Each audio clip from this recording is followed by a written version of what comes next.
પાભર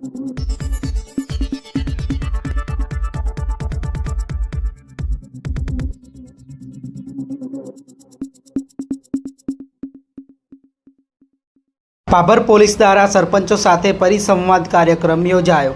સમગ્ર ગુજરાતમાં કાયદો વ્યવસ્થાની સ્થિતિ મજબૂત કરવા માટે રાજ્ય પોલીસ કમિશનર દ્વારા પરિસંવાદ કાર્યક્રમ યોજવાનો નિર્ણય લેવાયો છે, જે અંતર્ગત પાભર પોલીસ મથકે તારીખ 10 ઓગસ્ટના રોજ પાભર તાલુકાના સરપંચો સાથે પરિસંવાદ કાર્યક્રમ યોજાયો હતો, જેમાં પાભર પોલીસ મથકના પીઆઈ સહિત પોલીસ કર્મીઓ દ્વારા વિવિધ આઈપીસીની કલમો થયેલો સુધારો તેમજ કાયદા કાનૂન બાબતે માર્ગદર્શન આપવામાં આવેલ।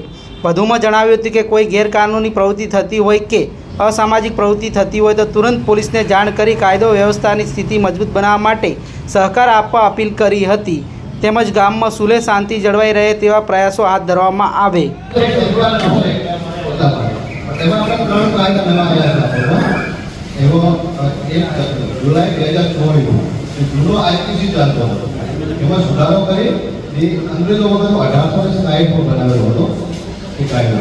इंडियन पीनल कोड तरीके एમાં નવો સુધારો કરી ભારતીય ન્યાય ક્ષેત્ર એમાં ઘણો બધો સુધારો થયો છે। કલમોમાં સુધારો પણ થયો છે।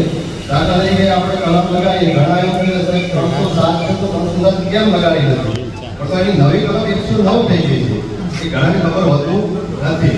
લૂંટની કલમ નથી, લૂંટમાં કેવું પહેલા 392 લાખથી 394 લાખ નવી કલમ 309 આવે, એની અંદર અલગ અલગ પ્રકારની कोई शादी लूट करे, कोई हाईवे पर लूट થાય, કોઈ આ બધી એક જ કલમમાં સમાવેશ છે, પણ એની ફેરફાર કરવો પડે, એ રીતે સુધારો કરવામાં આવે છે। આની પણ આપણે એક જાગૃતતા લાવવી પડે કે કાયદો સમજવો પડે, આ કાયદો કાયદા માટે નથી, અને કાયદાનું કામ એવું છે, અને કાયદા લેવલ કે નાના પ્રશ્નો બનતા હોય તો પોલિટિશિયન ના આવે એવું પણ આપણે રાખવું પડે કે ગામમાંથી પૂર્ણ થઈ જાય। ઘણી વાર ભાઈઓ ખેતરમાં સીધા પાટાનો ઝઘડો હોય, આવે પોલિટિશિયન ફરિયાદ આપી જાય, બીજે દિવસે આવે કે અમારા સમાધાન એફઆઈઆર ફાટે નહીં। એકવાર એવું છે કે એફઆઈઆર દાખલ થઈ ગઈ પછી દાખલ જ નહીં, એને તમારે રદ કરાવ્યું તો હાઈકોર્ટ નહીં સરકાર, પોલીસને સરકાર નથી, બીજી કોર્ટને નથી, સ્ટેશન કોર્ટને પણ નથી। એ ઘણા બધા એવા પાસાઓ છે। અમારું વિધાન એવું છે કે ગામમાં નાના ઝઘડા હોય સરપંચ પોતાની રીતે ટેકલ કરે, તો નાના હોય સમજાવે અને પોલિટિશિયન સુધી ના આવે તો એવી રીતે બીજો સીઆરપી કાયદો પણ અમલમાં આવ્યો છે। એ આપણે તો વાત એની કલમો નથી આવતી, એ પોલીસ પ્રોસિજર તપાસ કેવી રીતે કરવી, શું કરવું, પુરાવાને પણ પુરાવા ભેગા કરવા માટેની કરે। આપણે એક આવ્યો બીએનએસ ભારતીય ન્યાય સંહિતા, એ એક જ લાગુ પડે છે।